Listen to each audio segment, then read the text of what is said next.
Again.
grâce à Dieu car beaucoup ont compris et commencent à comprendre.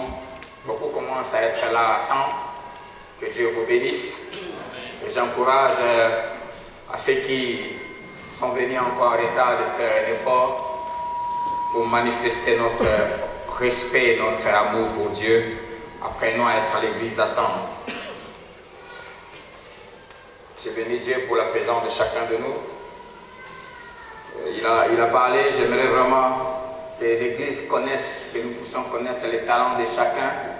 C'est pour cela même, on est en train de préparer, bientôt on va vous demander tant d'informations sur vous parce qu'on veut faire une base de données pour l'église. On va aussi commencer à donner des cartes de membres parce que nous voulons savoir qui est qui, ce que chacun fait, afin que nous puissions apprendre à acheter les services et à vendre les services les uns les autres. Comme il a dit, le frère Pati, papa Pati qui a conduit aujourd'hui, c'est un grand peintre plutôt.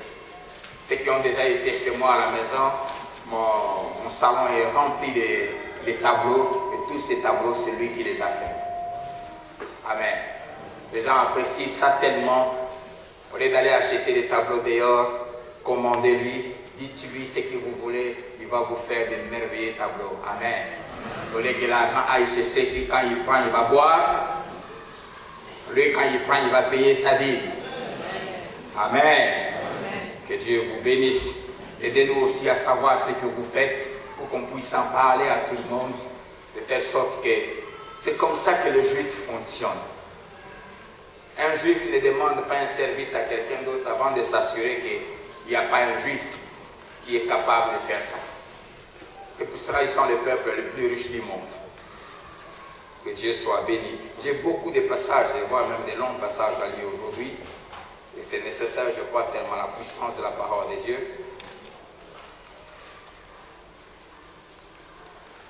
Ces derniers temps-là, je crois que jusqu'à ce que je termine cette thème ici, il y aura toujours possibilité que je puisse dépasser un peu le temps. Parce que j'ai des choses où je tiens à ce que Dieu nous aide à les comprendre et à les vivre. Vous pouvez écrire Luc 2, 41 à 49, qui est notre passage de base qu'on a parlé il y a des semaines. Luc 2, 41 à 49. 2 Chroniques, chapitre 6, verset 3 à 11. 2 Chroniques 6, 3 à 11. 2 Samuel 7, verset 1 à 7 et 12 à 16. 2 Samuel 7, 1 à 7 et 12 à 16. Deutéronome chapitre 12, verset 5 à 13. Deutéronome 12, 5 à 13. Et Philippiens 4, verset 10 à 19. Nous continuons à parler sur le thème qu'on avait exploité. Il y a des dimanches, nous avons parlé du prix d'un fils véritable, prix d'un amour très élevé. Et ce prix-là, c'était prendre soin des affaires du Père. Et nous continuons avec ce thème, s'occuper des affaires de notre Père. Si vous aviez un programme, je ne vous interdirai pas de partir si il arrivait qu'on puisse déborder.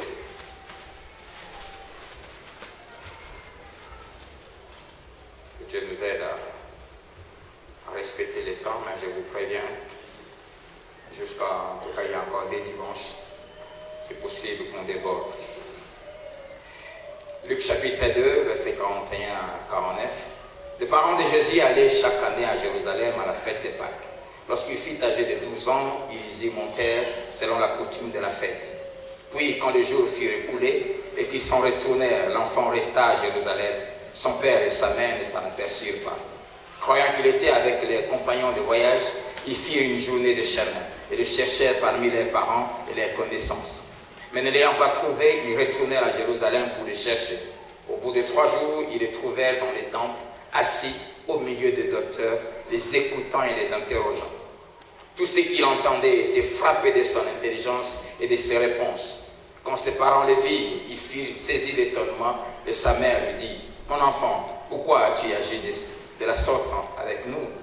Voici ton père et moi, nous te cherchons avec angoisse. » Soulignez le verset 49. Il leur dit, « Pourquoi me cherchez-vous? Ne saviez-vous pas qu'il faut, dis à ton frère ou à ta sœur, il faut. Ne saviez-vous pas qu'il faut que je m'occupe des affaires de mon père? Dis-lui, il faut que tu t'occupes des affaires de ton père. » Y a-t-il un fils et une fille de Dieu ici? Occupe-toi des affaires de ton père. Ce n'est pas une option, c'est une obligation pour les fils et les filles. Si vous n'êtes pas fils ou fille de Dieu, ça ne vous regarde pas. Mais si vous êtes fils et fille, il faut. C'est une obligation. Et si Jésus est votre modèle, vous devez l'imiter. Amen. Les Chroniques, chapitre 6, verset 3 à 11. Le roi tourna son visage et bénit toute l'assemblée d'Israël. Il s'agit de Salomon. Et toute l'assemblée d'Israël était debout. Et il dit, béni soit l'Éternel, le Dieu d'Israël, qui a parlé de sa bouche à David, mon père, et qui a accompli par sa puissance ce qu'il avait déclaré en disant, depuis le jour où j'ai fait sortir mon peuple du pays d'Égypte, je n'ai point choisi des villes parmi toutes les tribus d'Israël pour qu'il fût bâti une maison où résida mon nom. Je n'ai point choisi d'homme pour qu'il fût chef de mon peuple d'Israël. Mais j'ai choisi Jérusalem pour que mon nom y résidât. J'ai choisi David pour qu'il régnât sur mon peuple d'Israël. Soulignez le verset 7, c'est là où nous tirons notre sous-terme d'aujourd'hui. David, mon père, avait l'intention, soulignez ça, avait l'intention de bâtir une maison au nom de l'Éternel, le Dieu d'Israël. Et l'Éternel dit à David, mon père, puisque tu as eu l'intention de bâtir une maison à mon nom, tu as bien fait d'avoir eu cette intention. Amen. Tu as bien fait d'avoir eu cette intention. Seulement, ce ne sera pas toi qui bâtiras la maison, mais ce sera ton fils, sorti de tes entrailles, qui bâtira la maison à mon nom. L'Éternel a accompli la parole qu'il avait prononcée. Je me suis élevé à la place de David, mon père, et je me suis assis sur le trône d'Israël, comme l'avait annoncé l'Éternel. Et j'ai bâti la maison au nom de l'Éternel, le Dieu d'Israël. J'y ai placé l'arche où est l'alliance de l'Éternel, l'alliance qu'il a faite avec les enfants d'Israël. Amen. Je prie que Dieu suscite beaucoup de David ce matin. 2 Samuel chapitre 7, verset 1 à 7.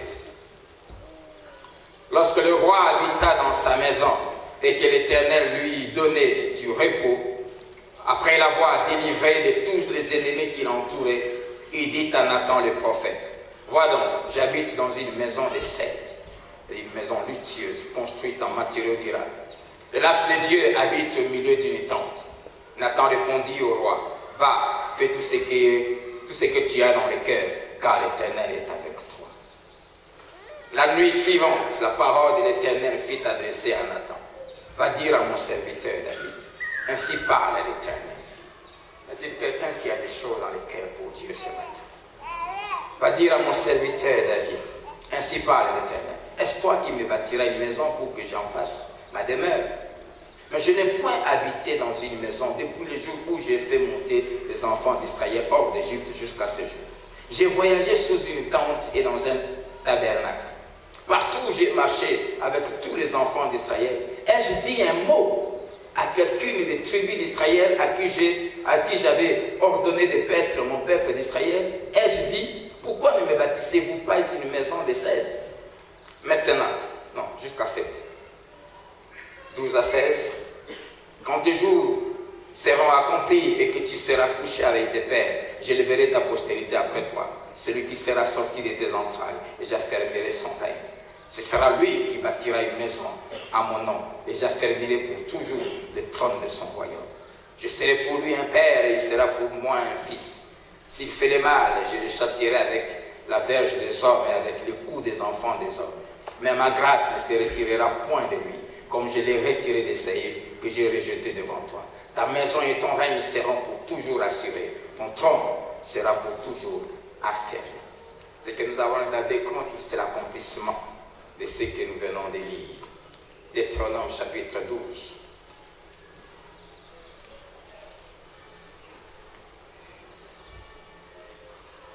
Versets 5 à 13.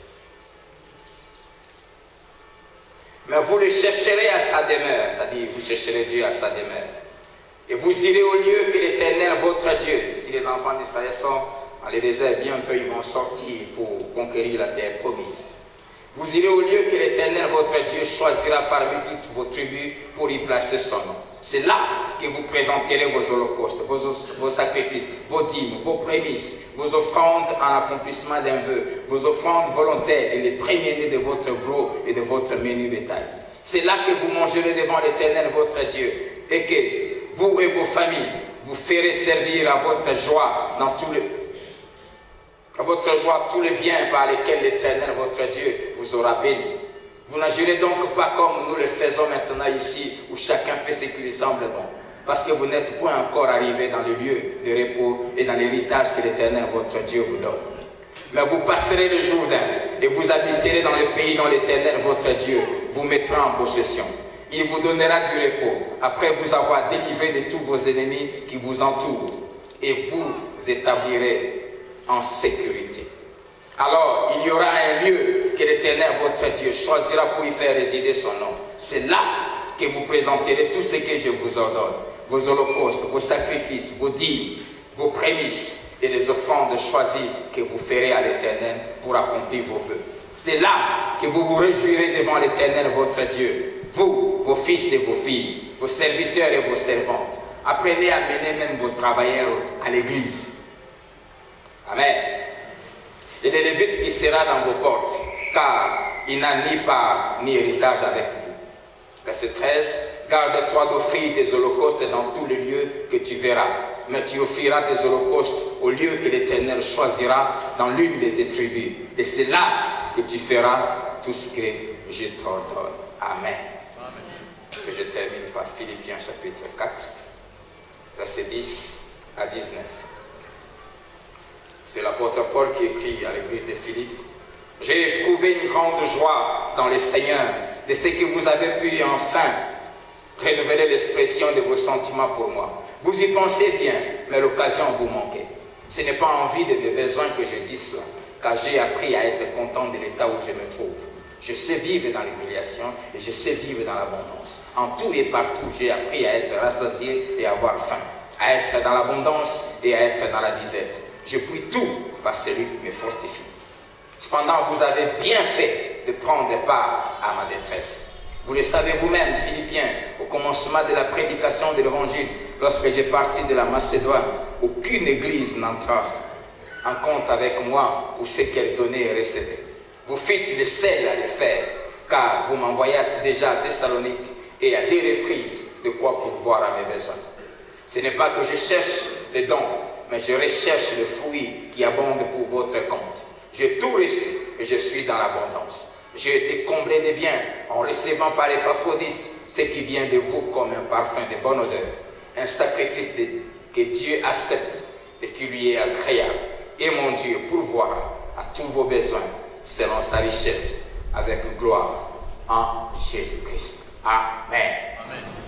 S'occuper des affaires de notre Père. Nous avions défini il y a des dimanches, c'est quoi s'occuper? Nous avons dit s'occuper, ça veut dire prendre soin. S'occuper, ça veut dire s'appliquer à. S'occuper, ça veut dire y employer son temps, ses moyens, son énergie. C'est se charger d'eux. C'est s'en soucier. C'est mêler des affaires du Père. S'occuper, c'est veiller sur les affaires de notre Père. C'est surveiller, c'est s'en charger. C'est en faire son affaire. C'est soigner ses affaires. C'est s'intéresser à ses affaires. s'occuper, c'est aussi défendre et protéger les affaires du Père. Et ces affaires, c'est premièrement sa maison. Ces affaires, c'est son royaume qui est déjà établi par la présence du Saint-Esprit dans nos cœurs et qui est en train de se préparer pour s'établir dans l'éternité. Ces affaires, ce sont ses serviteurs et tous ceux qui travaillent dans sa maison. Et nous avons parlé de deux sortes de fils et de filles de Dieu. Premièrement, nous avons parlé de la première sorte de fils dans Luc chapitre 2, que nous avons appelé de Marie et de Joseph. Nous avons dit que les Marie et de Joseph sont de vrais enfants de Dieu, nés de nouveau, qui aiment Dieu, consacrés à Dieu, qui craignent Dieu, qui sont tout le temps là dans l'église, servant Dieu, mais qui sont des jouisseurs. Pour eux, il n'y a que Dieu qui leur doit et ils n'ont rien à faire pour Dieu. Ils viennent, ils bénéficient des grâces et puis ils partent. Mais nous avons parlé de deuxième sorte de fils que le Seigneur lui-même nous donne l'exemple. Ce sont premièrement ceux qui font tout ce que les Marie et les Joseph font, mais en plus ils vont au-delà de ça. Ils savent, après avoir reçu les grâces de Dieu, ils restent et ils s'intéressent aux affaires du Père. Amen. Ils prennent le temps dans les vers des sacrificateurs pour poser des questions. Comment ça fonctionne? Comment vous vivez ici? Qu'est-ce qui manque ici? Que dois-je faire? Et après avoir pris les informations, ils agissent. Amen. Et je prie Dieu que nous soyons de ceux-là. Ce matin, nous voulons parler d'une troisième sorte de fils.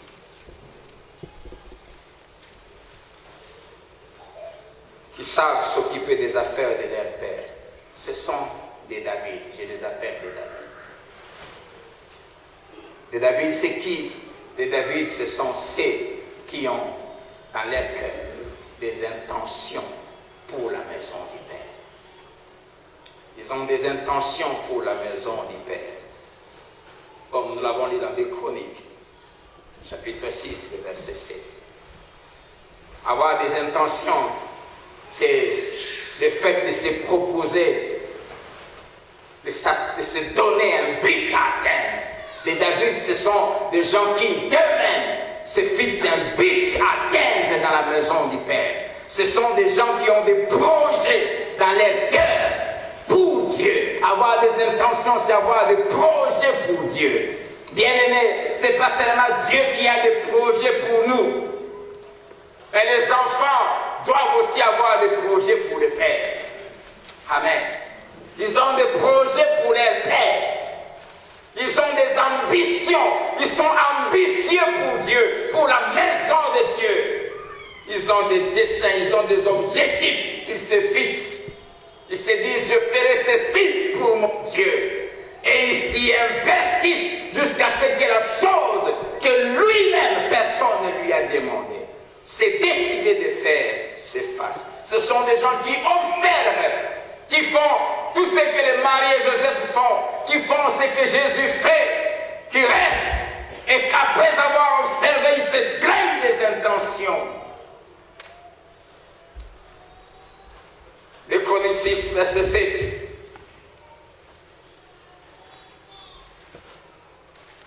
La Bible dit, David, mon père, avait l'intention de bâtir une maison au nom de l'Éternel.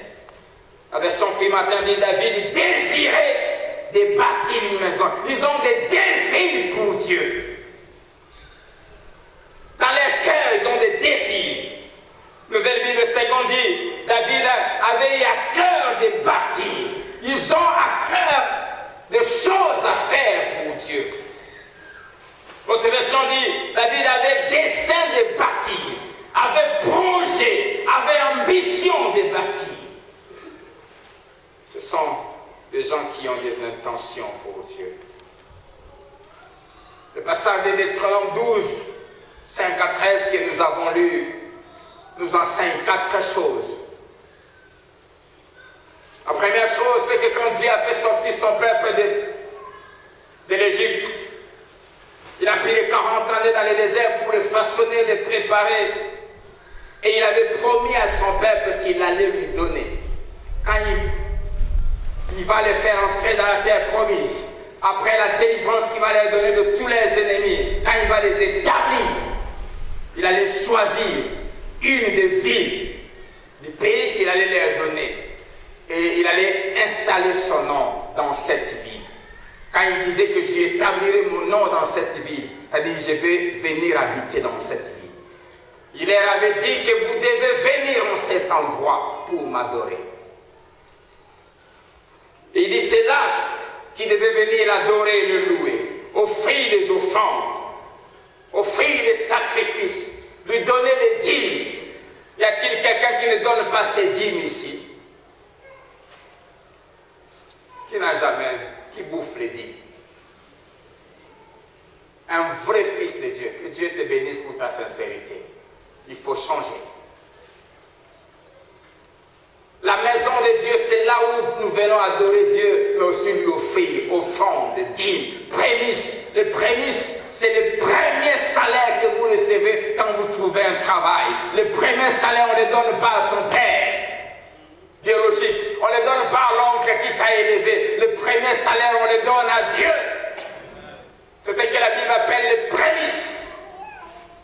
Quand tu commences une affaire, le jour que tu ouvres ta boutique, le premier jour, toutes les ventes de ce jour-là, tu n'y touches pas. Tu mets l'enveloppe, tu déposes dans les paniers, tu le donnes à Dieu. Ça veut dire que tu reconnais que c'est Dieu qui est la source. Ça veut aussi dire que tu consacres à Dieu ce travail pour que Dieu le protège. C'est là que vous allez faire des vœux et les accomplir, des offrandes volontaires.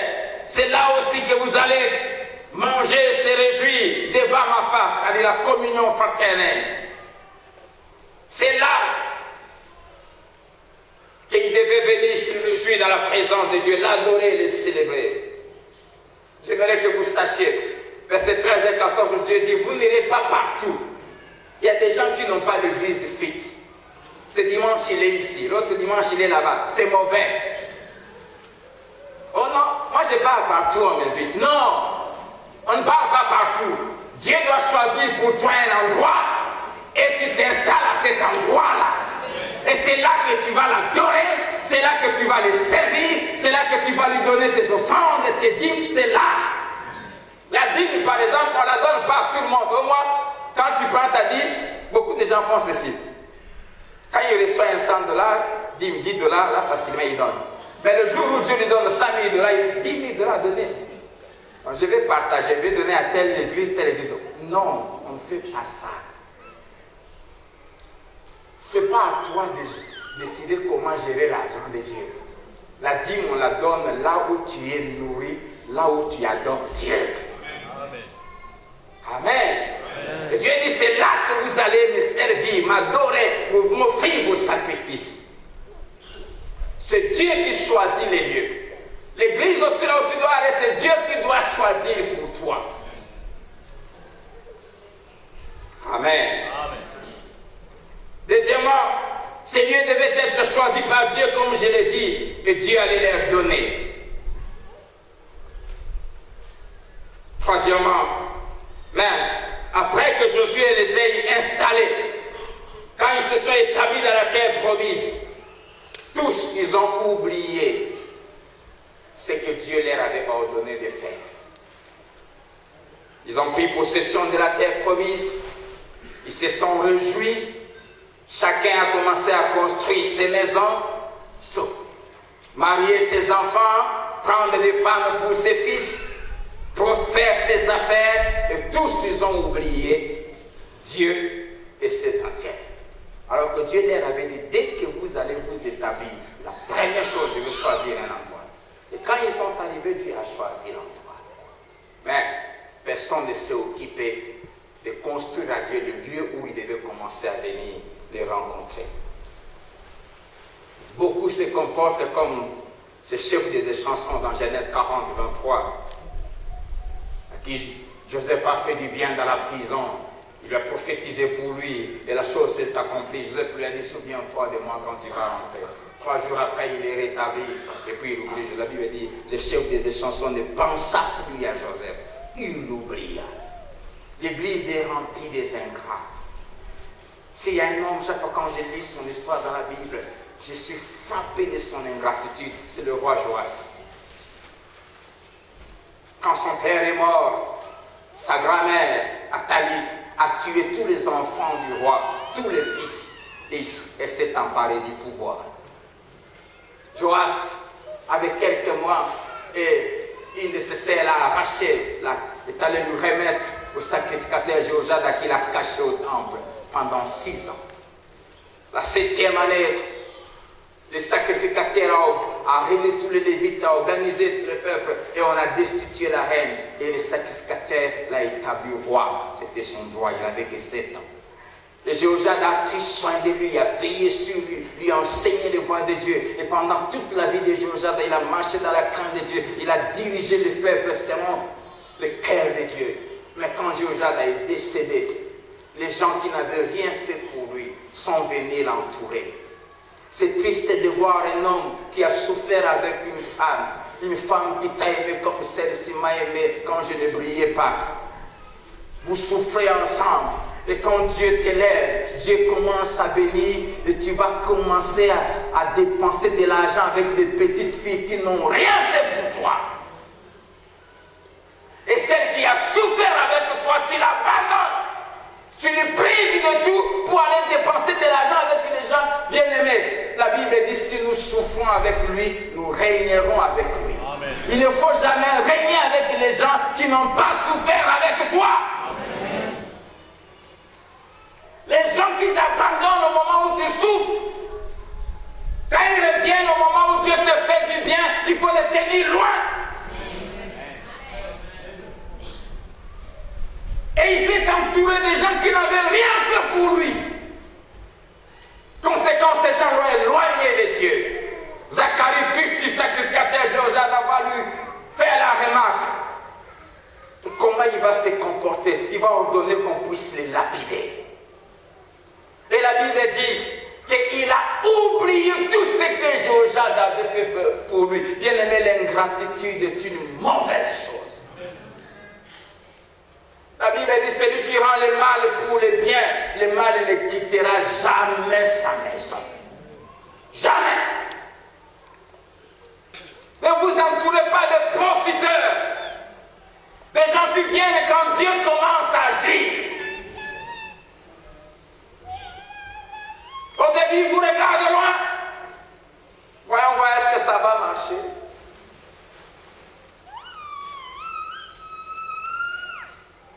Alléluia. L'ingratitude, c'est très mauvais. Très, très mauvais. Et Israël a oublié Dieu quand il s'est établi dans la terre promise. Le peuple a commencé à prospérer, ils ont oublié Dieu. Et la 4e chose, c'est que Dieu a gardé le silence. Bien que souffrant dans son cœur.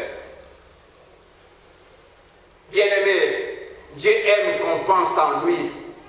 Qu'on pense à lui sans qu'il le demande. Dieu aime les gens qui ont des projets pour lui sans que Dieu leur demande quoi que ce soit. Dieu aime qu'on accomplisse pour lui des choses que lui ne nous a pas demandées. Mais nous-mêmes, nous avons pensé à ça.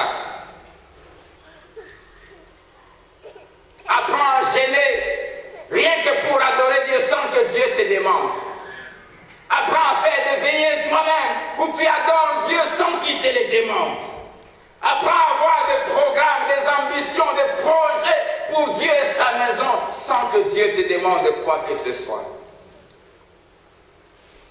Et il s'est passé 480 ans où Israël s'est établi, jouissant des grâces de Dieu, de la protection de Dieu, construisant des maisons, s'épanouissant.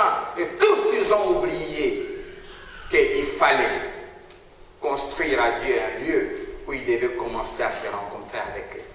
Parce que personne n'y avait pensé. Dieu n'avait pas un lieu où on devait l'adorer. Conséquence, il n'y avait presque pas de culte pour Dieu. Conséquence, il n'y avait pas d'offrande, de dîmes qu'on offrait à Dieu. Conséquence, Dieu ne recevait pas l'adoration de la part de son père. Conséquence, les serviteurs de Dieu, les sacrificateurs et les lévites chômaient, manquaient à faire. Pourquoi? Parce qu'il n'y avait pas un but. Chacun s'occupait de ses affaires. Il s'est passé 480 ans jusqu'à ce qu'un homme vienne, David, s'appelait-il, homme selon le cœur de Dieu. Et écoutez, dans 2 Samuel que nous avons lu, David va avoir l'intention de bâtir la maison de Dieu. Mais cette intention est venue lui aussi, quand il est devenu roi, il a commencé par faire comme tout le monde. Il s'est d'abord construit sa maison, il s'est installé dans un palais luxueux. Il a commencé à jouir de son trône, de sa gloire royale. Et puis à un moment, il s'est ressaisi. Qu'est-ce que je fais? Il regarde là où lui il habitait. La beauté, la gloire, la richesse, l'opulence dans laquelle il vivait. Et puis il regarde l'âge, symbole de la présence de Dieu qui était dans une tente. Une petite histoire là où on avait placé personne de s'en occuper. Dieu était ignoré. David s'est ressaisi. Et pour ne plus reprendre la même erreur, avec Uza, il va consulter le prophète qui connaît la parole de Dieu. Il dit, regarde, je trouve anormal ce qui se passe. Je vis dans un palais somptueux et lâche. Le Dieu qui a fait de moi ce que je suis. Le Dieu qui nous a établis, lui, il reste dans une tente. Que dois-je faire? Et le prophète dit, tout ce que tu as dans ton cœur, va faire ça. Car Dieu est avec toi. Y a-t-il quelqu'un qui a des choses dans le cœur pour Dieu? Y a-t-il quelqu'un ce matin qui a des choses, qui a des intentions dans les cœurs pour Dieu? Et quand David a cette intention, il en parle au prophète. La nuit vient dire, Dieu vient parler au prophète. Et un peu comme sous forme d'un regret, Dieu exprime un regret profond. Il exprime sa douleur, mais en même temps, il exprime aussi sa joie. Comme on dit, mieux vaut tard que jamais.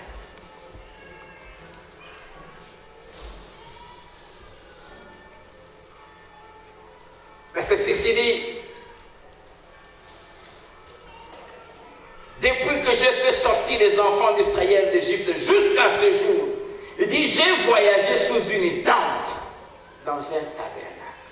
Depuis leur sortie d'Égypte jusqu'à ce jour, plus ou moins 500 ans, personne n'a pensé à moi.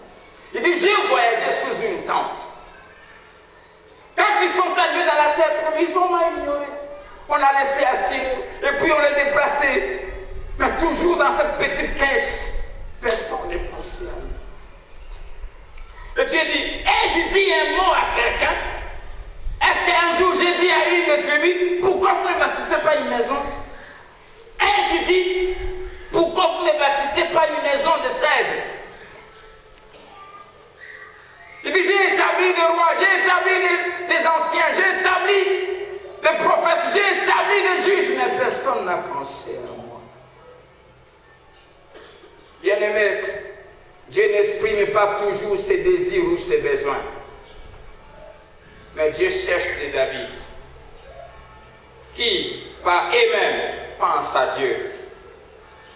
Des hommes qui ont le cœur de Dieu, qui savent connaître les désirs de Dieu. Des gens qui font des choses pour Dieu, par eux-mêmes. Je n'ai jamais demandé ça à quelqu'un. J'ai gardé silence. Quand il gardait silence, il souffrait, il avait besoin que quelqu'un lui construise. Il leur avait déjà dit, quand je vais vous établir, première chose à faire, bâtissez-moi un temple. Trouvez-moi un endroit. Car votre bonheur dépendra de cet endroit où je vais m'établir. C'est là que vous allez commencer à me rencontrer. Et c'est là que je vais vous bénir. Mais personne n'a pensé à ça. Jusqu'à ce que David puisse avoir l'intention. Et alors qu'il disait à David, est-ce que j'ai eu à demander ça à quelqu'un? Est-ce que je me suis plaint? Dans 2 Chroniques 6, verset 8, la Bible dit, Dieu dit à David, tu as bien fait d'avoir eu l'intention de me bâtir cet temple. Tu as bien fait d'avoir fait ça. Une manière de dire, enfin, j'ai quelqu'un qui n'est pas seulement un jouisseur de mes grâces, mais qui pense aussi à moi. Enfin, tu as bien fait, bien-aimé. Dieu est content quand on a des ambitions pour lui. Dieu est content quand on a des projets pour lui. Dieu est content quand nous regardons qu'est-ce que Dieu manque et nous nous engageons à le faire par nous-mêmes. Il ne demande pas, mais quand quelqu'un a ça, il est très content. Très content. Et non seulement qu'il est content, Dieu agit dans la vie de cet homme. Alléluia. Il a dit maintenant je vais commencer à avoir un culte. Maintenant je vais commencer à recevoir l'adoration de mon Père. Maintenant mes serviteurs vont commencer à me servir. Maintenant beaucoup de peuples vont venir dans le monde entier pour venir m'adorer parce qu'enfin je trouvais un endroit. Dieu nous a dit que nous devons faire de lui et de ses intérêts la priorité des priorités. J'ai voyagé sous une tente. Pendant qu'il voyageait sous des tentes, ses enfants habitaient dans des maisons somptueuses. Dieu avait besoin que quelqu'un les fasse pour lui. Il se réjouit. Bien qu'il y avait un obstacle, dans 1 Chronique 28, verset 3, Dieu a dit à David, toi tu ne peux pas me bâtir cette maison parce que tu as versé beaucoup de sang. Mais il était content de ce que David a fait ça. Mais pour exprimer sa joie, il va lui promettre en disant, je suis content que tu aies pensé à moi. Mais toi tu ne vas pas le faire. Mais je vais te donner un fils qui va le faire. Je vais le bénir. Je serai avec lui. Ma gloire sera sur lui. Je le traiterai d'une manière différente des autres. Même quand il va fauter, je vais le corriger, mais je ne vais pas agir envers lui comme j'ai fait avec Saïd. Je vais lui conserver pour toujours ma bonté. Bien-aimé, Dieu est content quand nous pensons à lui. La preuve de sa joie, il y a 5 choses dans les passages que nous avons lus qui nous montrent comment Dieu est content quand un homme et une femme, enfant de Dieu, par lui-même, par elle-même, décide de faire des choses pour Dieu. La première chose, quand nous décidons de faire des choses pour Dieu par nous-mêmes, Dieu va nous révéler les modèles de la chose que nous devons faire pour lui. Il va nous révéler les choses cachées. Dans 1 Chronique chapitre 28, versets 11 à 19, vous allez lire tous ces passages à la maison. Je prends seulement le verset 19.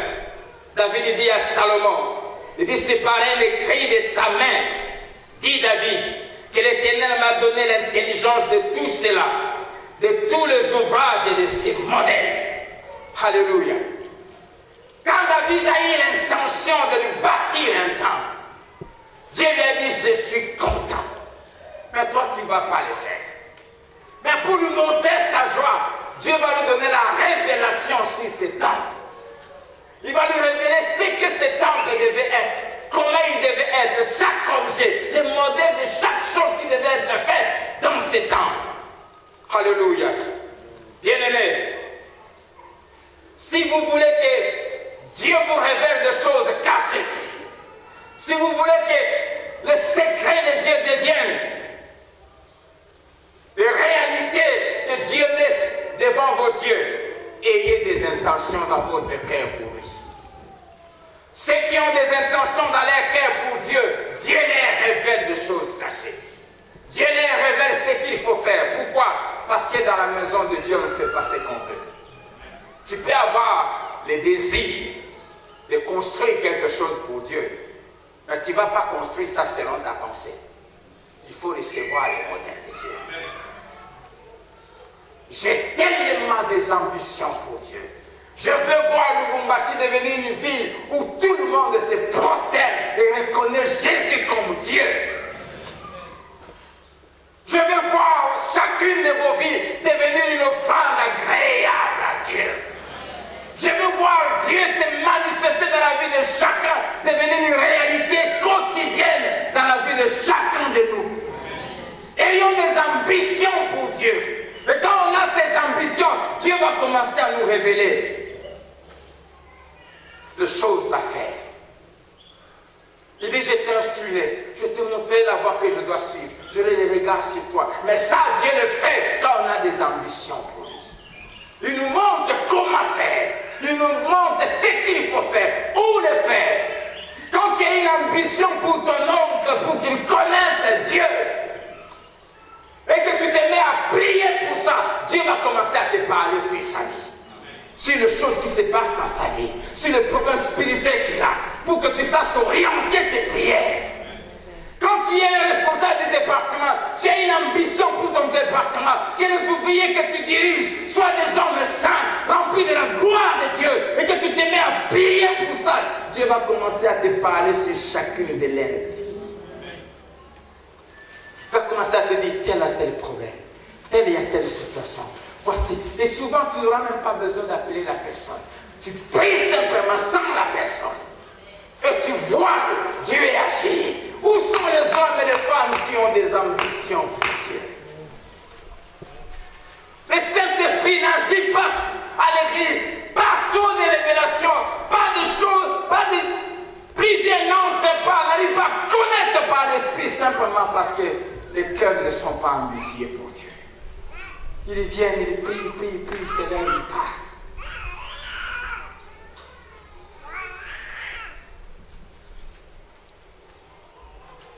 La deuxième chose qui montrait que Dieu était tellement content, quand on a des ambitions pour lui, il est tellement content.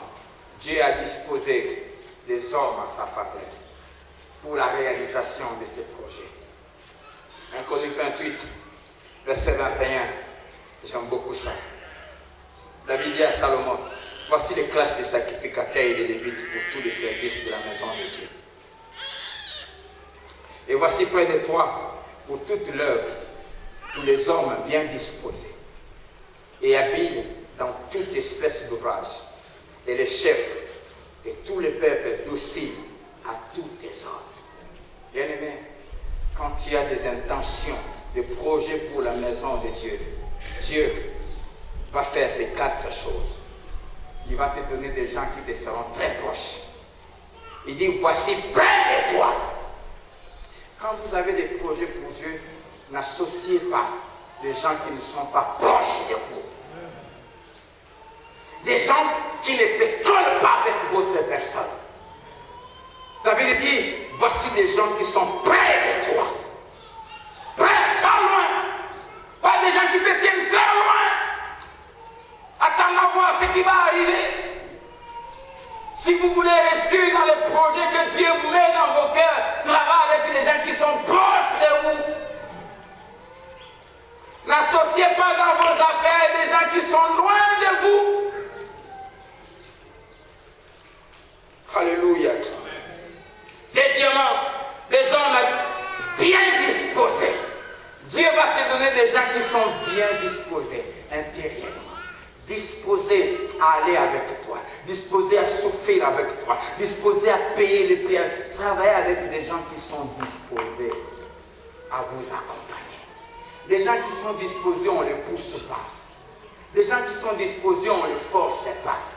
Des gens qui sont disposés, on ne les rappelle pas tout le temps ce qu'ils doivent faire.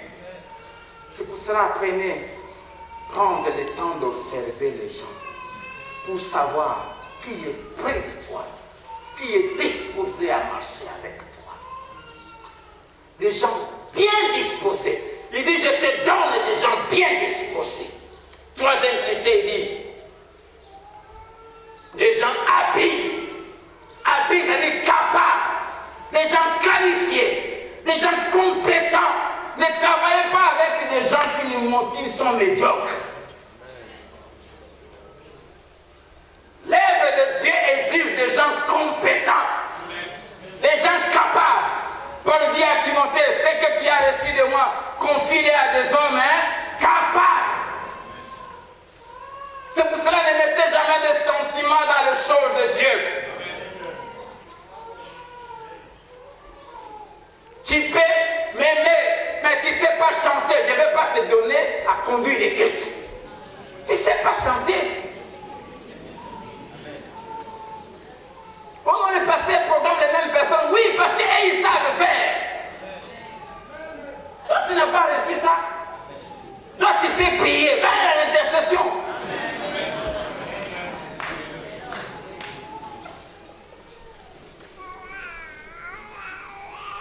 Des gens capables, compétents, des gens excellents et qui ont le goût de l'excellence. Vous qui aimez prêcher, quand je vous programme, soyez excellents ici.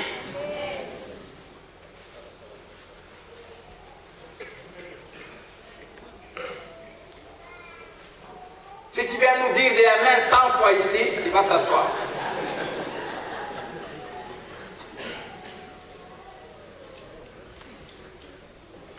Le quatrièmement déjà, docile à toutes les ordres. Enfants de Dieu, Dieu nous a dit que nous devons produire, faire des affaires et aller de l'avant. Ne travaillez pas avec les gens qui ne vous obéissent pas. Dieu dit à Salomon, je te donne des gens, des chefs et des pères, mais qui sont dociles à tous tes ordres. Les gens qui se tiennent tête, les gens qui veulent faire, qui ne veulent pas faire ce que tu leur dis, mets-les de côté.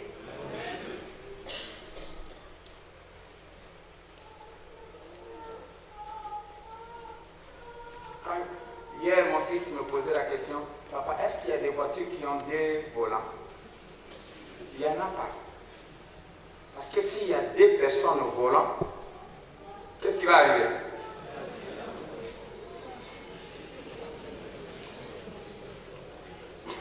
Il n'y a pas deux volants dans une voiture.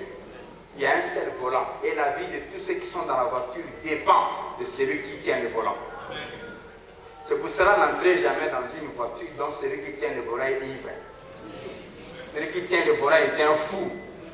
Tu vas mourir. Jeune fille, le mari est le chef de la famille. Ne confie pas ta vie à un homme malade, à un pervers. Vous êtes déjà des fiancés, il te trompe. Tu feras ça.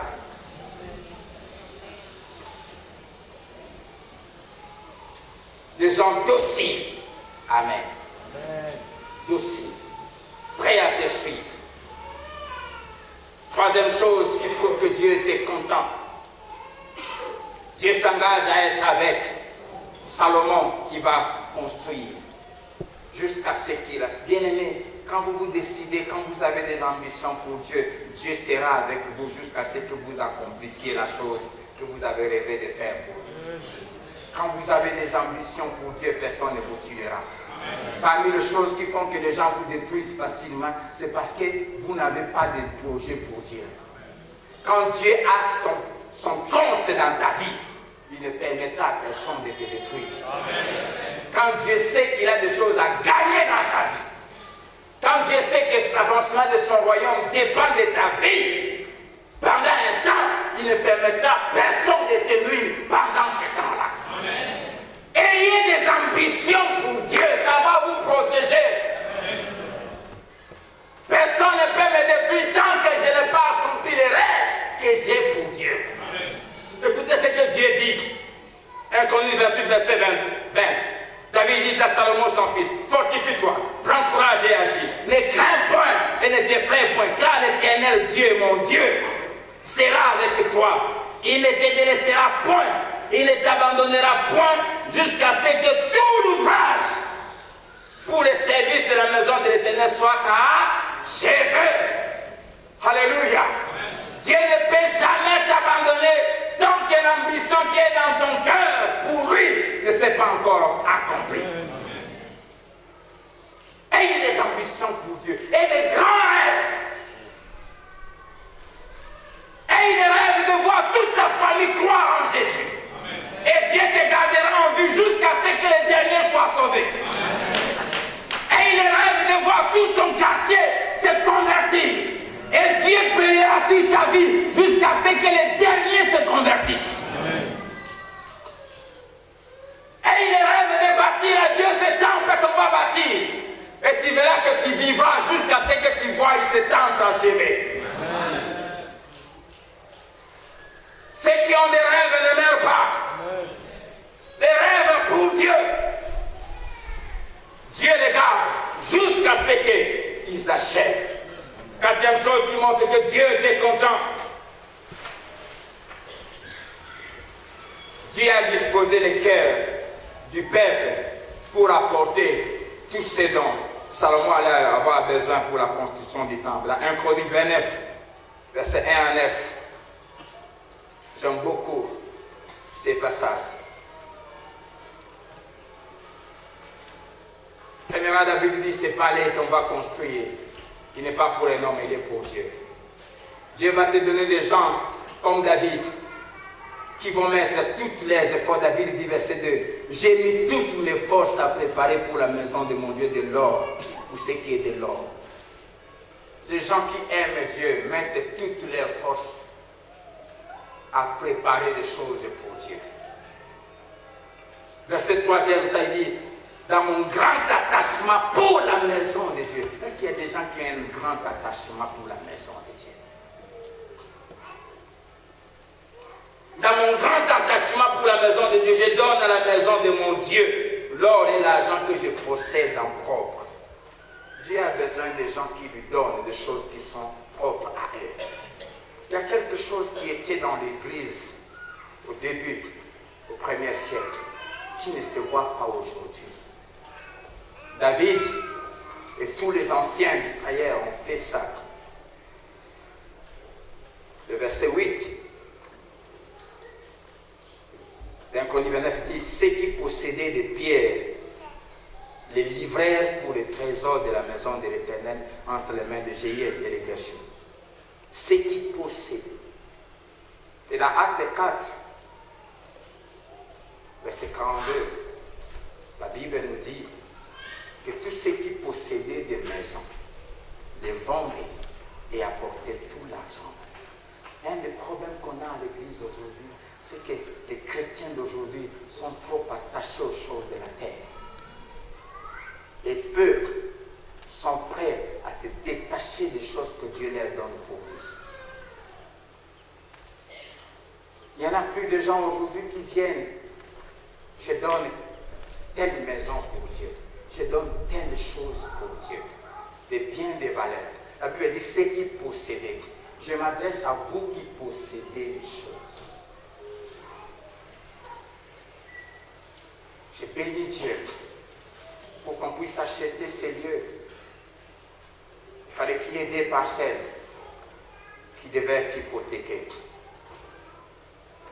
Nous avons donné notre parcelle en Binza à Kinshasa et un couple ici dans l'église sans que j'ai l'air de. L'homme m'appelle. Il dit, pasteur, je sais qu'on va nous demander des choses à hypothéquer. Et comme le montant qu'on demande est grand, moi et ma famille, on a décidé d'hypothéquer notre maison. Je connais leur maison. Et c'est la seule qu'ils ont dans cette ville. Les larmes ont coulé des messieurs. Oh, ils ne sont pas nombreux qui aiment Dieu à ce niveau-là. Vous savez, hypothéquer votre maison, c'est un grand risque. Vous pouvez la perdre pour toujours. Je lui ai posé la question en présence de sa femme. Est-ce que tu réalises ce que tu fais? Est-ce que tu connais les risques? Il dit oui, je connais les risques. Mais je ne veux pas qu'on se retrouve dehors alors que moi je vis dans une maison. Vous n'avez aucune idée de la manière dont je prie pour cette famille. Parmi les choses qui poussent Dieu à ne pas hésiter à nous faire du bien, c'est la manière dont nous l'aimons. Il y a eu en Israël 3 événements qui se sont passés dans des temps très éloignés, mais qui nous enseignent à quel point Dieu est à la recherche des gens qui ont un cœur pour lui. Et Jésus a rappelé ça aux Juifs en disant, au temps du prophète Élisée, il y avait beaucoup de lépreux en Israël. Mais aucun d'eux n'a été purifié. Si ce n'est Naaman, un païen assyrien. Et il va ajouter autant de prophètes Élie. Il y avait beaucoup de veuves en Israël. Mais Dieu n'envoya pas son prophète à un moment difficile, vers aucune d'elles. Mais il l'a envoyé vers une pauvre veuve, païenne, à Sarepta. Pourquoi? Parce qu'en Israël, le peuple de Dieu, personne n'était disposé à se sacrifier pour Dieu. Pendant le temps de crise, personne n'était disposé à se sacrifier pour nourrir l'homme de Dieu. Il a dit, prendre soin de Dieu. Mais il y avait une femme païenne qui était prête à le faire. Et Dieu, qui connaît le cœur, a envoyé son serviteur là-bas. Alléluia. Personne n'était disposé à le faire. Et pendant le temps de Jésus, il y avait beaucoup de Juifs qui avaient des enfants malades ou des serviteurs malades que Jésus n'a pas guéris. Mais un païen, un officier romain qui faisait souffrir les peuples, vient vers Jésus. Il dit, mon serviteur est malade. Viens le guérir. Écoutez, eux-mêmes, les Juifs vont intercéder pour lui. Ils vont dire à Jésus, il mérite que tu lui accordes ça. Et ils vont donner la raison. Il a bâti notre temple. Il a construit notre synagogue. Je me pose la question, n'y avait-il pas de riches parmi les Juifs pour construire une synagogue? Pour qu'un païen le fasse. Et parce que Dieu est juste, parce que c'est les païens qui l'avaient fait, il a récompensé les païens.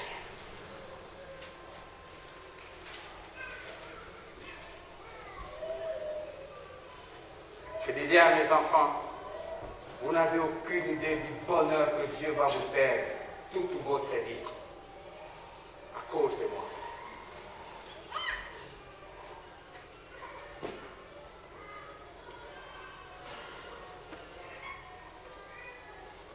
Mais si tu as des ambitions pour Dieu, Dieu va te donner des hommes qui vont mettre à ta disposition ce dont tu auras besoin pour accomplir. Dieu m'a dit de parler. J'insiste sur ces mots. Intention. Avoir de l'intention, ça ne demande pas de ce qu'ils possèdent. Dieu cherche d'abord ceux qui ont des intentions. C'est quand tu as l'intention que Dieu maintenant va te donner les capacités pour accomplir l'intention que tu avais. Les moyens de réaliser ne viendront pas de toi. Mais ce que Dieu veut que tu aies dans ton cœur, c'est de l'intention pour lui. Que tu aies des projets pour lui. Dieu ne donnera ces moyens qu'à ceux qui ont des projets pour lui. Dieu ne va donner l'équipement, l'onction, qu'à celui qui a le projet de sauver les âmes pour lui. Dieu ne donne pas l'onction pour que tu commences à te pavaner. Voici l'homme de Dieu. Quand il passe, les miracles et les prodiges se font. On commence à t'appeler, pas l'homme de Dieu, mais homme de Dieu. Si tu as des ambitions pour Dieu, tu auras tout ce dont il faut pour réaliser ces ambitions. Amen. Je vous enseigne ce matin la voie qui mène à voir les choses de Dieu.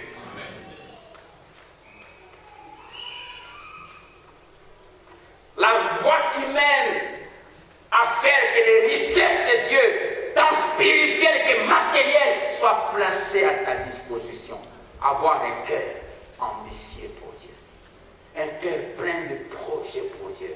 Un cœur qui pleure quand tu vois quelqu'un qui se vautre dans le mal, qui ne le juge pas. Quand tu te promènes, tu vois une jeune fille prostituée, tu ne les critiques pas, mais quand tu regardes, tu dis, Seigneur, sauve-les. Seigneur, garde-les. Tu poses la question, Seigneur, est-il quelque chose que je peux faire? Un cœur qui pleure pour Dieu. Si tu es le seul qui, chaque fois quand il entre ici, il regarde un micro-pète, il dit Seigneur, alors que tu manques à manger, rends-moi capable de t'acheter les micros. Demain, Dieu te donnera de quoi acheter à l'église tout un équipement. C'est comme ça que Dieu fonctionne.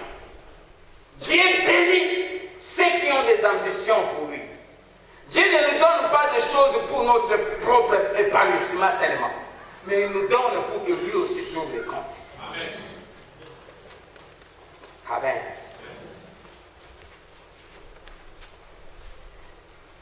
Cinquième chose qui montre que Dieu était content de cette intention, c'est qu'il est venu s'établir et remplir ses temples quand il a été construit.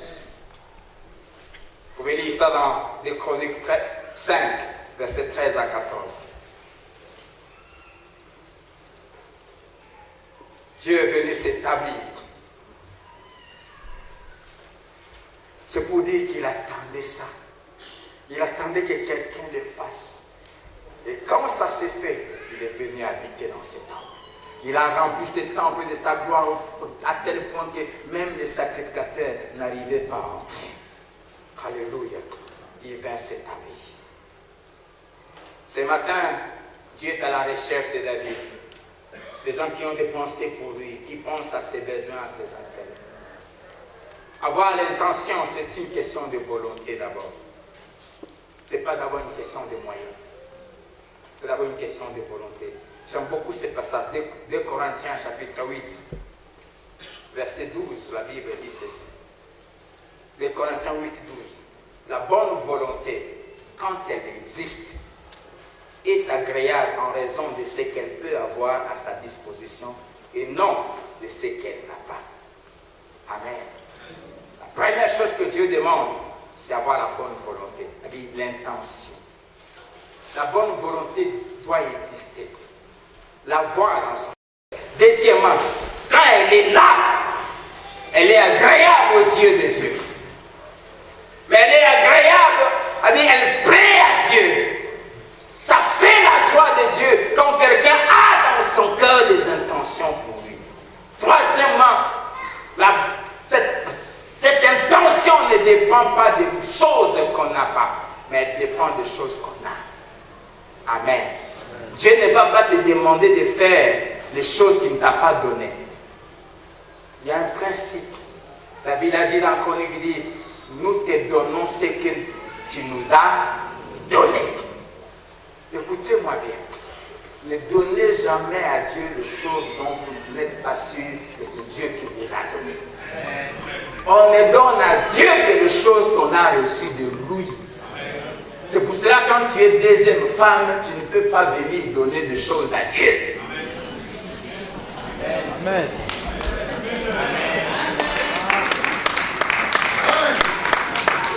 Tu ne peux pas parce que ce que tu as, ce n'est pas Dieu qui t'a donné. Ce que tu as, c'est l'argent de quelqu'un d'autre que tu es en train de voler.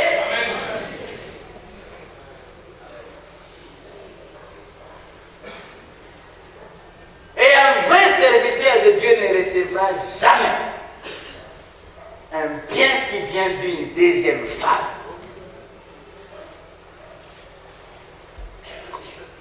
Ne donne pas à Dieu l'argent que tu as volé au travail. Ne donne pas à Dieu une maison que tu as volée pour calmer ta conscience. La maison que tu as volée, il faut la restituer. Oh non, bon, comme j'ai honte de remettre, je vais donner ça à Dieu. Non!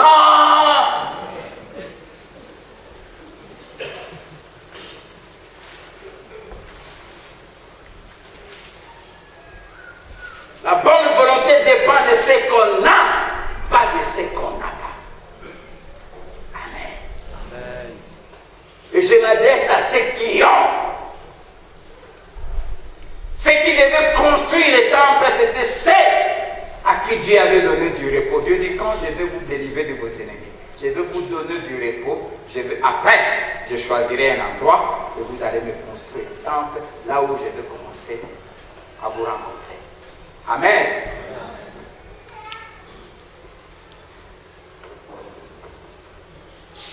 Et la première chose que tous nous avons, c'est la vie. Donne à Dieu la vie que tu as. La deuxième chose que tous nous avons, c'est le temps. Donne à Dieu le temps que tu as. La troisième chose que tous nous avons, c'est le cœur. Donne à Dieu ce cœur. Aime-le. Adore-le. Serre-le. Alléluia. Et ici, j'aimerais vraiment insister.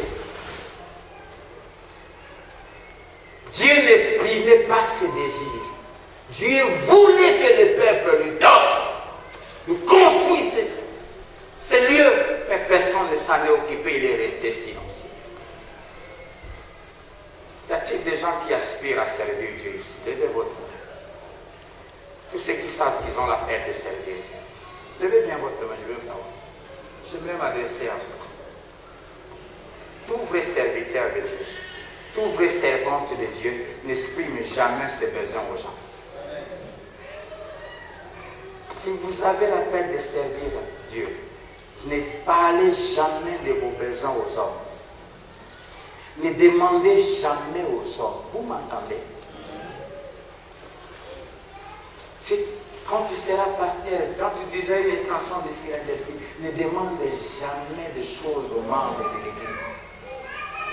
Ne pose jamais de problèmes aux gens. Dieu avait le désir qu'on lui construise des temples, mais il n'en parlait pas. Il ne demandait à personne, jusqu'à ce que David lui-même ait l'intention de le faire. Le passage que nous avons lu de Philippiens 4, la même attitude que son Dieu, que Paul avait. Paul était un puissant serviteur de Dieu. Il a construit beaucoup d'églises, mais aucune église ne s'occupait de lui. Et il ne posait ses problèmes à personne. Sauf l'église de Philippe, qui s'est occupée de lui. Et quand il lui a envoyé quelque chose, il les a encouragés. Amen. Serviteur de Dieu, lisez 1 Corinthiens chapitre 9, versets 7 à 14, vous allez voir comment Paul parle. Il dit, nous avons des droits, mais nous nous abstenons de ces droits pour ne pas faire obstacle à l'évangile. 1 Thessaloniciens 2, verset 9 dit, vous vous rappelez, frères, notre travail et notre peine, nuit et jour à l'heure pour n'être à charge à aucun de vous. Si Dieu vous appelle, Dieu prendra soin de vous. 1 Corinthiens 9, verset 7, le verset 12 dit, qui jamais fait le service militaire à ses propres frères? Qui est-ce qui plante une vigne et n'en mange pas les fruits? Qui est-ce qui fait paître un troupeau et ne se nourrit pas du lait du troupeau? Si nous avons cédé parmi vous les biens spirituels, est-ce une chose, une grosse affaire si nous mentionnons vos biens temporels? Si d'autres jugent de ce droit sur vous, n'est-ce pas plutôt à nous d'en jouir? Mais nous n'avons point usé de ce droit. Il y a des droits dont on n'use pas quand on sert Dieu. Au contraire, nous souffrons tout. Si tu es appelé à servir Dieu, apprends à souffrir. Afin de ne pas créer d'obstacles à l'évangile. Quand tu te mets à poser tes problèmes aux gens, tu te diminues. Parle à Dieu, Dieu va s'en occuper. Dieu suscitera toujours des David à ceux qu'il appelle au service. Les gens qui font des choses par eux-mêmes.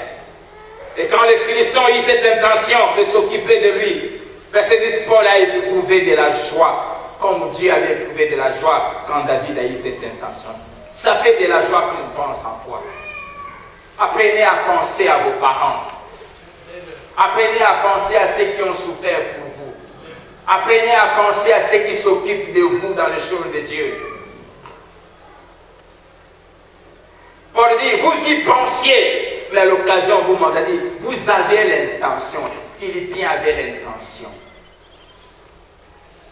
Et parce qu'il y avait l'intention, Dieu a fini par donner les moyens. quiconque a l'intention de faire quelque chose pour Dieu, Dieu lui donnera les capacités pour le faire.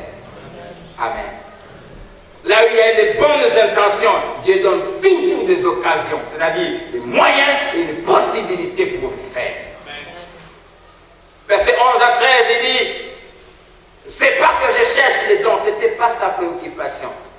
Pourquoi? Parce que tout vrai serviteur, tout vrai servant de Dieu, il sait se contenter de ce que Dieu fait. Je me contente de ce que j'ai. Je sais être dans la joie quand j'ai, je sais être dans la joie quand je n'ai pas. Il dit, je prie tout par Dieu, je m'appuie sur lui seul. Mais verset 14 dit, vous avez bien fait de prendre part à ma détresse. Il approuve ce qu'ils ont fait. Et j'aime le verset 15, puis il commence à les enseigner. Mais ce qui est triste, et sous forme un peu d'un reproche, il dit, verset 15 dit, depuis que j'ai commencé à prêcher l'évangile, depuis quand j'ai quitté Macédoine jusqu'à aujourd'hui, aucune église ne s'était occupée de moi.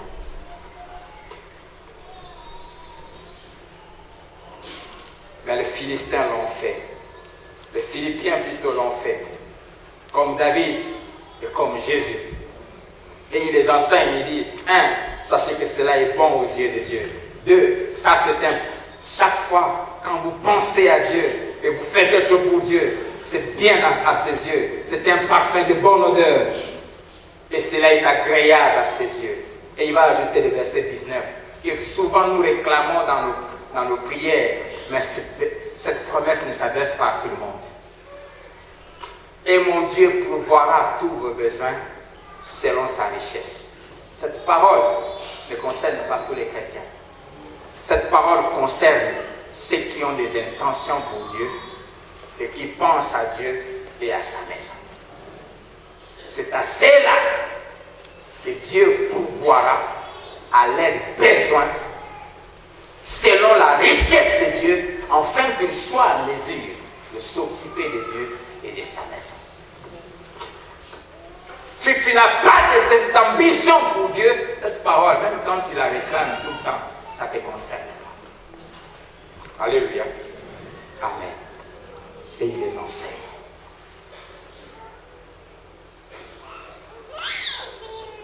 Je vais clôturer en rentrant sur David. Salomon a dit que la maison que je vais construire pour Dieu est une grande maison. C'est une maison luxueuse et glorieuse. Les Chroniques 2, verset 3 à 5, Salomon envoya dire à Huram, roi de Tyr, fais pour moi comme tu as fait pour David, mon père, à qui tu as envoyé des cèdres afin qu'il se bâtit une maison d'habitation. Voici, je lève une maison au nom de l'Éternel, mon Dieu, pour la lui consacrer. La maison que je vais bâtir doit être grande, car notre Dieu est plus grand que tous les dieux. Cette maison a été construite en cèdre et recouverte en or pur, en or massif, partout. Vous pouvez lire ça dans 1 Roi 6, verset 14 à 22. Les temples tout était couvert en or. Mais deuxièmement, Dieu n'était pas scandalisé par ça. Plutôt, il était très content. Il est venu s'installer. Même le sol, comme ici, était en or. Dans les temples de Salomon. Amen. Dieu aime les gens qui ont des ambitions pour lui et qui veulent faire des choses qui sont dignes de lui. Le Dieu que nous adorons est grand. C'est pour cela, sachez même quand vous venez dans la maison, une manière d'adorer Dieu, c'est savoir toujours quand tu viens dans sa maison d'être très propre. Quand je dis très propre, ça ne veut pas dire qu'il faut porter des habits somptueux. Si ta poche le permet, habille-toi bien, selon tes moyens. Mais apprends à être propre dans la maison de Dieu. Les gens qui aiment Dieu préparent l'église le samedi soir. Ils préparent les choses qu'ils vont porter le samedi soir. Ils cirent bien leurs chaussures, même ta propre chaussure. J'ai eu à faire 2 ou 3 ans avec un même pantalon, un même costume, mais c'était toujours brossé, toujours brossé. Ça c'était déteint, mais j'étais fier. Quand je portais, j'étais fier. Quand tu viens dans la maison de Dieu, sache que tu viens, tu as affaire à un grand roi. Les gens qui pensent à Dieu préparent leurs offrandes dès le début de la semaine, comme la Bible dit. C'est pas quand on arrive, maintenant on donne les offrandes, ils commencent à faire ça. respect pour le Dieu qu'on adore. Ils préparent les choses pour Dieu. Et ils savent faire de grandes choses parce que le Dieu qu'ils adorent est grand. La maison que je vais bâtir pour mon Dieu sera une grande maison. Le terme dans l'original dit une somptueuse maison. Et tout a été en or. Et Dieu était fier parce que Salomon l'avait honoré.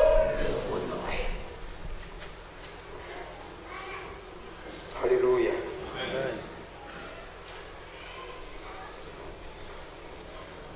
Un roi 6, verset 38. Ce fut la 480e année après la sortie des enfants d'Israël du pays d'Égypte que Salomon bâtit la maison de l'Éternel. La 4e année de son règne sur Israël. Dieu a attendu 500 ans pour que quelqu'un fasse les rêves qu'il avait. Philadelphie existe le 19 juin, on aura 2 ans. Qui sont là depuis le début. Dieu a des rêves qui, depuis le début, il attend qu'il y ait un de ses fils ou une de ses filles pour les réaliser. Il ne parle pas. Il croise les bras. Vous venez, Seigneur, donne-moi les mariages, il donne. Donne-moi les enfants, il donne. Donne-moi ceci, il le fait. Mais pour ce qui est de ses intérêts, il croise les bras, il regarde. Mais ce matin, je te prie de ne pas sortir d'ici sans une intention pour Dieu. Alléluia. 480 ans que Dieu a attendu pour qu'il y ait un David et après un Salomon. Et ce matin, Dieu a besoin de gens qui vont agir comme Salomon. Dans 1 Roi 7, verset 1 à 2, Salomon bâtit encore, dit, après la maison de Dieu, sa maison. Ce qui dura 13 ans jusqu'à ce qu'il y achevé entièrement. Encore. Ce matin, Dieu a besoin de gens qui vont d'abord penser à lui avant de penser à leur maison. Salomon a corrigé l'erreur de son père. Son père avait commencé par bâtir sa maison après la maison de Dieu. Salomon a commencé d'abord, dès qu'il arrive au trône, à bâtir la maison de Dieu. Les 3 premières années, il les a mis à préparer tout ce qu'il fallait. Il a écrit au roi de Tyr, envoie-moi des gens, envoie-moi des pierres, envoie-moi ceci. Il a amassé. Et la 4e année, il a décollé. J'ai prié Dieu que la 4e année de Philadelphie soit l'année où on va décoller le temple là-bas. Il nous a déjà dit d'ici la fin de cette année, les gens vont commencer à entrer ici en courant. Et nous voulons déjà commencer à nous préparer à ça. Et se préparer à ça, ça demande d'abord qu'on achève ce qu'on doit ici. Alléluia. Des gens qui mettent d'abord Dieu avant et eux après. Salomon a mis 7 ans à construire la maison de Dieu. Une maison somptueuse. Mais sa propre maison, il va mettre 13 ans. Pour montrer que la maison de Dieu avait mis beaucoup d'empressement. Beaucoup de diligence. Mais sa propre maison, il n'était même pas pressé. Ce matin, j'ai besoin de Dieu, de la part du Seigneur, plutôt j'ai besoin des gens qui sont prêts à faire ce vœu que j'ai eu à faire moi-même, que David avait eu à faire. Ouvrons ensemble nos Bibles dans Psaume 132 et on va prier.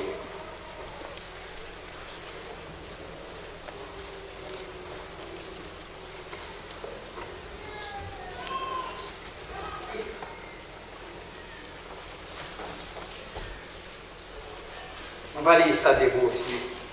Si ça vous dérange pas, je vous prie de vous mettre debout. De vous lever plutôt.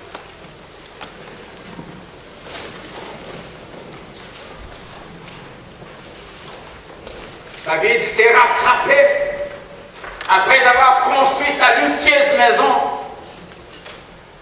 Il vient s'installer et puis il se rend compte, ce que j'ai fait, c'est pas bien. Moi, je ne peux pas habiter dans une somptueuse maison et Dieu vit dans une bicoque. Et il va faire quelque chose. C'est là où je comprends à quel point Dieu pouvait dire que David était l'homme selon son cœur. Ce matin, j'ai besoin de David. Écoutez ce que David va dire. Il va dire, il jura. Il jura à l'Éternel. Il fit ses vœux au puissant de Jacob. Écoutez son vœu. Je n'entrerai pas dans la tente où j'habite. Je ne monterai pas sur les lits où je repose. Je ne donnerai ni sommeil à mes yeux, ni assoupissement à mes paupières, jusqu'à ce que j'aie trouvé un lieu pour l'Éternel, une demeure pour le puissant de Jacob. Amen. Il a pris l'engagement. Il y a des choses que j'ai décidé de ne pas acheter avec mon argent, même si j'en ai besoin, à moins que quelqu'un m'offre, jusqu'à ce que je fasse de ces lieux un lieu agréable pour Dieu. Il y a des choses que j'ai décidé de ne pas faire pour moi-même. J'en ai parlé avec ceux qui sont avec moi, très proches.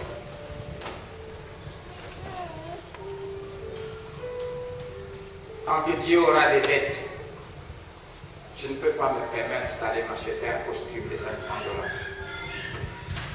$. J'aime être propre, mais il y a des engagements que j'ai pris. Tant que Dieu aura des dettes.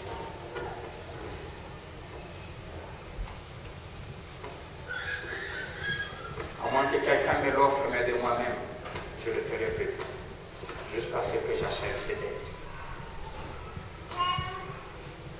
Si quelqu'un qui te prend un engagement, faire un vœu à Dieu, la vie du Shira.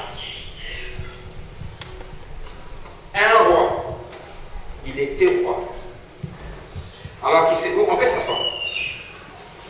Alors qu'on l'avait construit une somptueuse maison, il avait un lit, je ne sais pas comment le décrit, mais il a dit, je ne dormirai pas sur ce lit. Il a pris une natte. Il a commencé à dormir par terre, il dit, jusqu'à ce que je trouve un endroit pour Dieu. Jusqu'à ce que je lui bâtisse. Et comme il savait que Dieu lui avait interdit de le faire, il s'est mis à amasser de l'argent, à amasser de l'or, à amasser de l'airain, à amasser des barres de fer, tout ça. Il les a amassés en grande quantité. Il a tout préparé. Et il va laisser. Ce qui veut dire quoi? Parce que c'est Salomon qui est venu construire. David, tout roi qu'il était, il n'a pas vécu dans l'opulence à cause du vœu qu'il avait pour la maison. Il dit jusqu'à ce que je trouve un lieu pour Dieu. Il a dormi par terre pendant plusieurs années. Il a amené ses femmes à être avec lui là sous terre. Jusqu'à ce qu'il bâtisse une maison pour Dieu. Je n'ai pas un engagement à te proposer. Mais si tu as des ambitions pour Dieu, je te demande de te lever. Et que tu prennes un engagement, Seigneur, à partir d'aujourd'hui. Je m'offrirai plus telle lutte jusqu'à ce que j'accomplisse cet engagement. S'il y a quelqu'un qui veut le faire, il s'élève avec moi.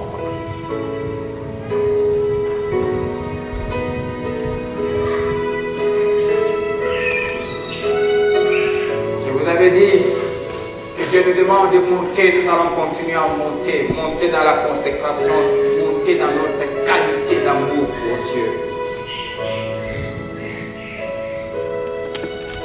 Quelqu'un qui, malgré ta pauvreté, tu peux dire, Seigneur, je dépense des $, chaque semaine pour les imiter, mais à partir d'aujourd'hui, j'enlève $1 de ces unités par semaine. Je dépenserai un $7, l'autre $. Ça va s'occuper. Je vais investir ça pour quelque chose.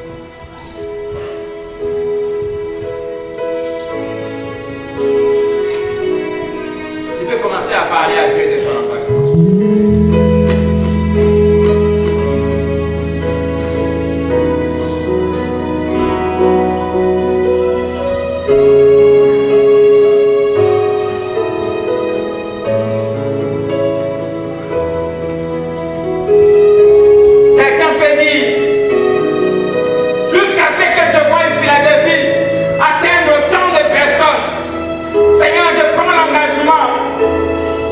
Priez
entendu l'engagement que chacun a pris.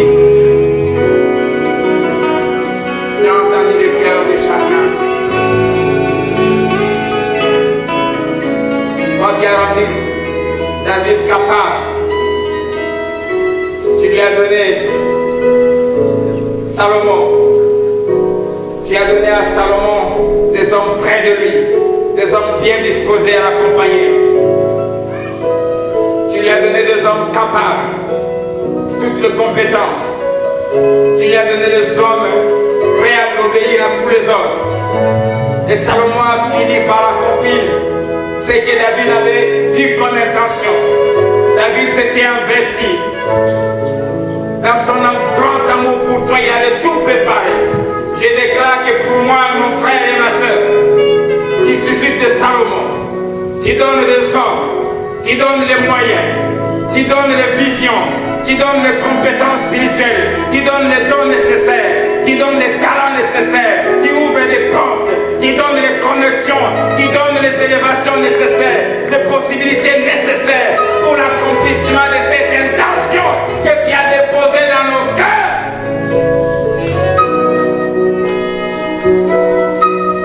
Merci Seigneur.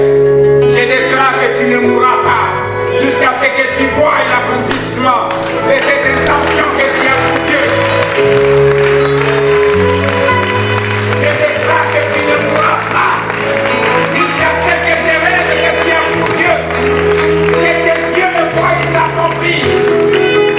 Je déclare que Dieu te donne tous les moyens dont tu as besoin, dans spirituel, humain, matériel et financier, pour l'accomplir, cette vision que tu as pour Dieu. Que Dieu te bénisse, que Dieu t'équipe, que Dieu te qualifie, que Dieu te révèle de sa gloire, et que déclare que l'Éternel sera avec toi tous les jours, jusqu'à ce que tu acceptes